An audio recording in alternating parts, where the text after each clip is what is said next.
मुक्तदी इमाम के पीछे अगर नमाज अदा करे तो वो क्या खामोश रहे या किरात करे? तो आनाफ के नज़दीक मुक्तदी के लिए इमाम के पीछे किरात करना जायज़ नहीं है, खा वो सिरी नमाज हो या जारी नमाज हो। और ये बात अहादीस तैयबा से भी साबित है, कुरानी आयात से भी साबित है। यही आनाफ का मसलक है। अल्लाह ताला ने कुरान मजीद में इरशाद फरमाया, वैज़ा कुरिअल कुरान फस्तमिऊ लहू वांसितू लअल्लकुम तुरहमून, कि जब कुरान की तिलावत की जाए तो तुम खामोशी से सुनो। वांसितू, खामोश रहो, लअल्लकुम तुरहमून, ताकि तुम पर रहम किया जाए। इमाम की किरात के वक़्त मुक्तदी का खामोश रहना लाजिम है। नबी करीम अलैहिस्सलाम की हदीस से भी ये बात साबित है। आपने इरशाद फरमाया, सुनन इब्न माजा शरीफ की हदीस पाक है, मन कान लहू इमामुन फकिरातुल इमामी लहू किरातुन, जिस बंदे के लिए इमाम हो तो उस इमाम की किरात ही उसकी किरात है। यानी इमाम की किरात ही मुक्तदी की किरात है। इमाम ने किरात कर ली, मुक्तदी की किरात हो जाएगी। सही मुस्लिम शरीफ के अंदर यह हदीस पाक मौजूद है। अबू मूसा अशअरी रज़ी अल्लाह ताला अन्हु से रिवायत है, आप फरमाते हैं कि नबी करीम अलैहिस्सलाम ने हमें एक दफ़ा खुतबा में नमाज का तरीका बयान फरमाया।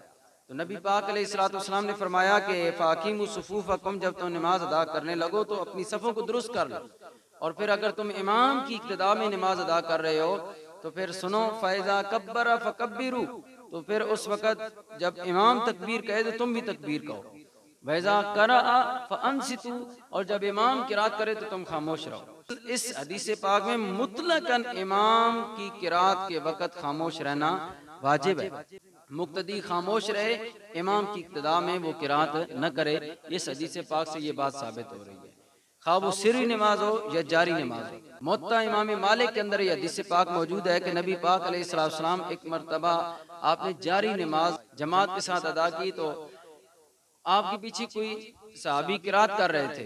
तो नबी पाक अलैहिस्सलाम ने जब नमाज मुकम्मल की, सलाम फेरा, तो नबी पाक अलैहिस्सलाम ने अपना रुख अनवर सहाबा की तरफ मोड़ा, फरमाया कि तुम में से कौन है जो मेरी किरात के साथ किरात कर रहा है? साहबी कहने लगे, या रसूलुल्लाह सल्लल्लाहु अलैहि वसल्लम, मैं किरात कर रहा था। हुजूर अलैहिस्सलाम ने फरमाया, तभी तो मैं कहता हूँ कि मुझसे कुरान क्यों छीना जा रहा है, मुझसे कुरान छीना क्यों जा रहा है कि तुम किरात मेरे पीछे कर रहे हो।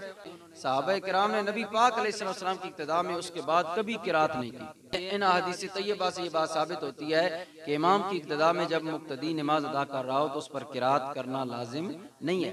और जो लोग ये दलील देते हैं कि ला सलात इल्ला बिफातिहतिल किताब, नमाज में जो सूरह फातिहा न पढ़ी जाए तो नमाज ही नहीं होती, ये हदीस पाक से साबित है, सही हदीस पाक से।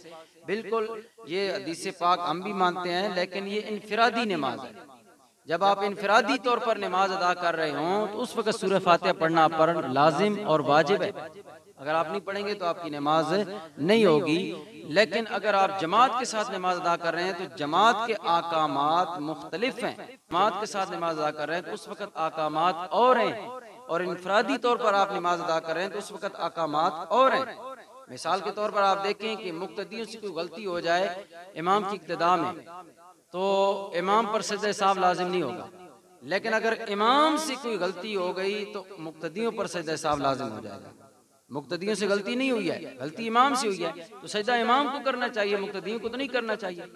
इमाम पर सजदे साहब वाजिब होने के वक़्त मुक्तदियों पर भी सजदे साहब लाजिम हो जाएगा। तो इमाम का भूलना मुक्तदियों का भूलना है, जबकि मुक्तदियों को भूलना इमाम का भूलना नहीं है, क्योंकि वो इमाम की इक्तिदा में है। अनाफ का ये मसलक अकलन भी साबित है। आप देख लें कि अगर मुक्तदी पर सूरह फातिहा पढ़ना वाजिब है इमाम के पीछे, तो फिर इमाम जो अगली किरात करता है सूरह फातिहा के बाद, वो भी वाजिब होनी चाहिए, मुक्तदी को वो भी तिलावत करनी चाहिए। अब इमाम हाफ़िज़ कुरान है, वो जनाब वाला कोई बड़ी सूरत सूरह यूसुफ शुरू कर दे, ठीक है, या सूरह हूद शुरू कर दे, तो अब सारे मुक्तदियों को वो सूरज याद है? नहीं याद होगी, तो क्या वो पढ़ लेंगे? नहीं पढ़ेंगे, नहीं पढ़ सकेंगे, तो एक फितना खड़ा हो जाएगा, एक फसाद बर्पा हो जाएगा। अनाफ का मसला की अकलन और शरन साबित है, ठीक है जी। तो अगर सूरह फातिहा पढ़ना लाजिम है तो तमाम अइम्मा के नज़दीक सूरह फातिहा के बाद जो सूरत है वो भी पढ़ना लाजिम है, वो भी पढ़ना लाजिम है। अगर सूरह फातिहा मुक्तदी इमाम के पीछे पढ़ेगा लाजमी तौर पर, तो फिर जो अगली किरात है सूरह फातिहा के बाद वो भी मुक्तदी करे, जबकि ऐसा नहीं है। तो फिर ये बात साबित हो गई कि इमाम के पीछे किरात नहीं करेंगे तो तभी आपकी नमाज कामिल तौर पर जमात के साथ अदा होगी। अल्लाह हमें समझने की तौफीक अता फरमाए।